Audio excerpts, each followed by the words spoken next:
గాంధీని అడ్డుకుంటామన్న BRS MLC కవితపై మంత్రి సీతక్క తీవ్ర స్థాయిలో రెస్పాండ్ అయ్యారు. కవిత ప్రియాంక కాలి గోటికి కూడా సరిపోదని ఆమె మండిపడిన సిట్యుయేషన్ కనిపిస్తోంది. ఇంద్రవెల్లి సభ చూసిన బీఆర్ఎస్ నాయకులు ఓర్వలేకనే అక్కసుతోనే ఇట్లాంటివన్నీ విమర్శలు చేస్తున్నారు అన్నటువంటి మాట కూడా చెప్పారు. అండ్ ప్రియాంకది త్యాగాల కుటుంబం, కానీ కవితది అమరుల త్యాగాల మీద రాజభోగాలు అనుభవిస్తున్న కుటుంబం అని ఆమె తీవ్ర స్థాయిలో కామెంట్ చేసిన సిట్యుయేషన్. ఇంద్రవెల్లి సభ పార్టీ నిధులతో నిర్వహించాం, బీఆర్ఎస్లా ప్రజాధనం దుర్వినియోగం చేయలేదంటూ కూడా కామెంట్ చేశారు సీతక్క.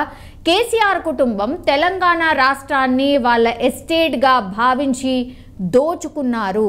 ప్రజల చేత ఎన్నుకోబడ్డ కాంగ్రెస్ ప్రభుత్వాన్ని కూల్చేస్తామని అక్కసు వెళ్ళగక్కుతున్నారు అని మండిపడ్డారు. పదే పదే ప్రభుత్వాన్ని కూల్చేస్తామంటున్న బీఆర్ఎస్కు ఎందుకంత అక్కసని ఆమె ప్రశ్నించారు. మేమొచ్చి కేవలం 60 రోజులే అవుతోంది, అయినా సరే ఎందుకింత అక్కసును వెళ్ళగక్కుతున్నారు? మాజీ సీఎస్ సోమేష్ కుమార్ సాగు చేయని భూమికే 14 లక్షల రైతు బంధు తీసుకున్నారు.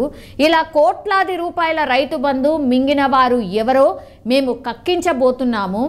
అసలైన రైతులకు రైతు బంధు ఇస్తామంటూ కూడా ఆమె కామెంట్ చేసిన పరిస్థితి. మార్నింగ్ కవిత కూడా మాట్లాడారు. ఆమె ఏం మాట్లాడారో ఓసారి చూద్దాం.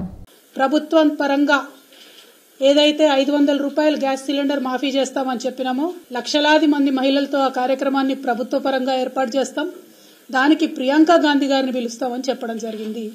ఇవాళ ముఖ్యమంత్రి గారిని నేను సూటిగా ప్రశ్నిస్తా ఉన్నాను, ప్రియాంక గాంధీ గారిని ఏ హోదాలో మీరు పిలుస్తా ఉన్నారు? ఆమె కనీసం దేశంలో ఇంతవరకు ఏ ఒక్క గ్రామం నుండన్నా సర్పంచ్గానన్నా గెలిచిందా?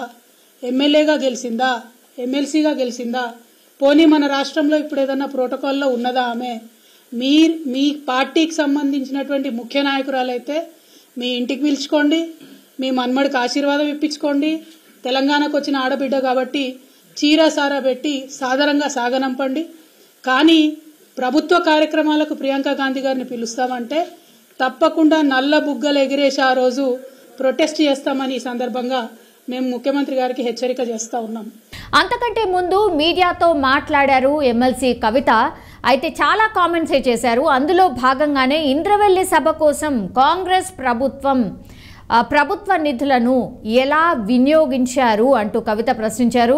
సో ఏ హోదా లేని ప్రియాంక గాంధీని ప్రభుత్వ కార్యక్రమాలకు ఎలా పిలుస్తారంటూ కూడా ఆమె క్వశ్చన్ చేశారు. ప్రియాంక గాంధీని పిలిస్తే నిరసన తెలియజేస్తాము అని కూడా ఆమె హెచ్చరించారు. సో ఇవన్నీ కామెంట్స్ నేపథ్యంలోనే మంత్రి సీతక్క కూడా రియాక్ట్ అయ్యారు. సో మాటల యుద్ధం అయితే కంటిన్యూస్గా నడుస్తూనే ఉన్నట్టు కనిపిస్తోంది. ఎందుకంటే ఇంద్రవెల్లి సభ తర్వాత చాలామంది అటు నుంచి అండ్ ఇటువైపు నుంచి రెండు వైపుల నుంచి కూడా మాట్లాడుతున్న సిచ్యువేషన్ స్పష్టంగా కనిపిస్తోంది. అండ్ గత కొంతకాలంగా మనం చూడొచ్చు బీఆర్ఎస్ వర్సెస్ కాంగ్రెస్గా సిచ్యువేషన్ మారిపోయింది. అందులో భాగంగానే ఈరోజు కవిత వర్సెస్ మంత్రి సీతక్కగా మారిపోయిన సిచ్యువేషన్.